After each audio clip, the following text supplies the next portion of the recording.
Yeah, and while you were playing, there was another tournament happening, Tournament of Peace. We should probably catch up on that as well. I covered all of Hans's games. He was, I believe, 6.5 out of 7 going in the last couple. He was playing just marvelous chess. Finished on 1.5 out of 2. Finished 8 out of 9 total. Just absolutely perfect, demolishing chess.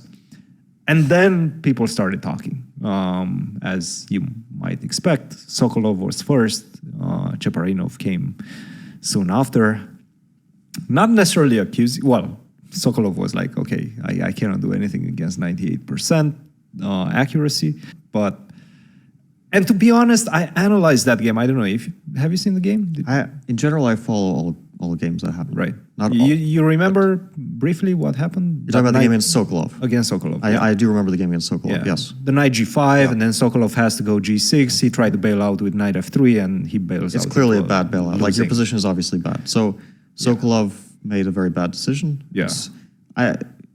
It's difficult to evaluate g6, but you definitely cannot go for the endgame. It just feels like you don't want to calculate something along those lines.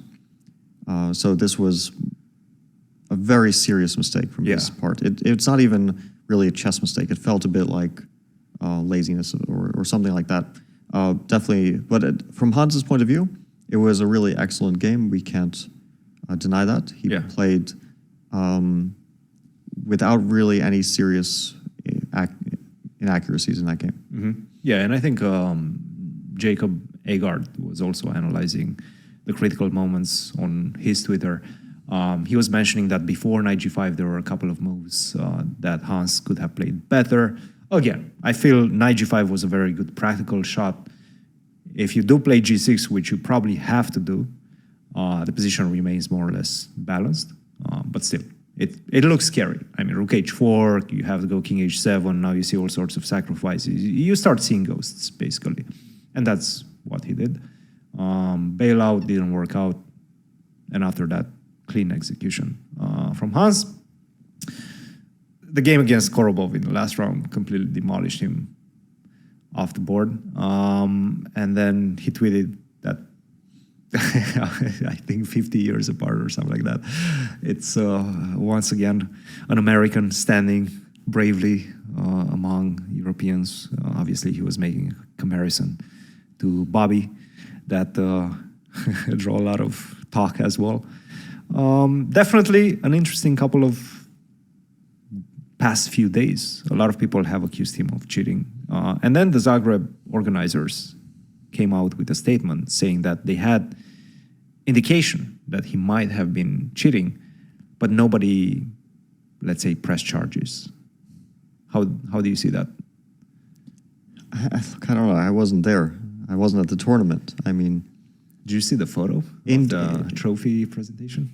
I mean, everybody looked so sad. Well, I don't know what photos, because of course, like, it's just it's a split second, right? You're taking a photo, so of course you can get people in any sort of expressions if you take a photo. Like, I don't know how representative. I didn't think of much of that photo, so I don't know how representative one photo is.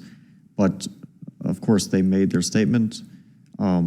Again, some not very clear language, and in general, this seems to be a case of like some people are making some veiled accusations, not using clear language. So they kind of trying to tiptoe between accusing and not. Yeah. And when it comes to organizers, I understand players, they're not official people, so, I mean, they're not like officially part of an organization or something, so they can say what they want. But when it comes to organization, I think let's use some clear language or not say anything at all. That's my opinion. Like, either say or don't say. It's such a dicey situation. Don't kind of try to straddle that position in the middle where you don't accuse, but you do, or, you know. I don't know. In general, you know, it's. I prefer to speak about cheating as a general topic rather than try to talk about some individual accusations, because whenever we get into this individual stuff, then it mostly makes a mockery of it and doesn't lead to any sort of meaningful change. Like, You have to protect against the possibility of cheating for everyone. So you should not allow the possibility that anyone, or at least you have to minimize it as much as possible, because we shouldn't be trusting people on principle. Like you shouldn't trust me on principle. You might have to, because let's say it's difficult to stop cheating, but ideally you shouldn't be trusting my character, because you don't know my character, and I don't know your character, and we don't know Kramnik, You shouldn't trust anyone, Hikaru, basically. Magnus, or anyone's character fully. So, and everyone. Like fans in general, or platforms and No, I mean from commissions, organizers. Organizers. Of course, you can have your Yeah. personal opinion. I can have my personal opinion. We're going to have that, but an organizer should not think, oh, this is this person, and therefore they would never cheat, or this person is suspicious, and therefore we need to take care. That shouldn't be the case. It should be you have some measures in place, and you have to think about like how someone could cheat. Organizers should think about that, especially FIDE and especially online platforms. How could someone cheat and then get ahead of it? That's the only way. Yeah, and the problem is with this particular case is we don't have a lot of information. This tournament was not, I mean, it was broadcasted on YouTube. I've seen it, but it didn't even have commentary attached to it, if I remember correctly. Like basically it was just a feed of a camera inside the playing hall, and that had a 15-minute delay. The games had a 15-minute delay. And after the game against Sokolov, I think they added another 15-minute. They made it 30-minute delay. And then they come out and say, okay, there's been indication, but nobody knows what indication means. Like, actually, nobody knows whether there was somebody in the playing hall looking weird. I don't know. I have no idea. First of all, I don't think they had spectators to start with. That's the thing. Yeah. But okay, I don't want to like discuss one individual case because, well, first of all, we weren't there, and it's also not our job to. Nobody has a lot of information about this case. Yeah, it's not our job to like police strange. individual incidents that or accusations that people made. So this is on the organizers if they really feel that there was something that's on them to protect against, and probably to do it before the tournament. That's another. Not after. Exactly.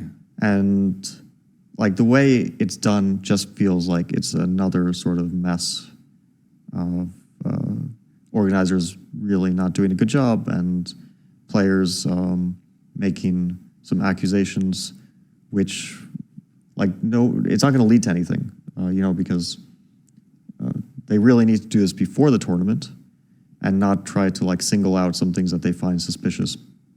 That's my opinion. It's not, this is not meant as, like I'm not trying to focus on this particular case. I'm just trying to say as a general thing, it's something that people have to get ahead of. That doesn't, like I don't even have a strong opinion on this, on this case, Yeah, that's the thing.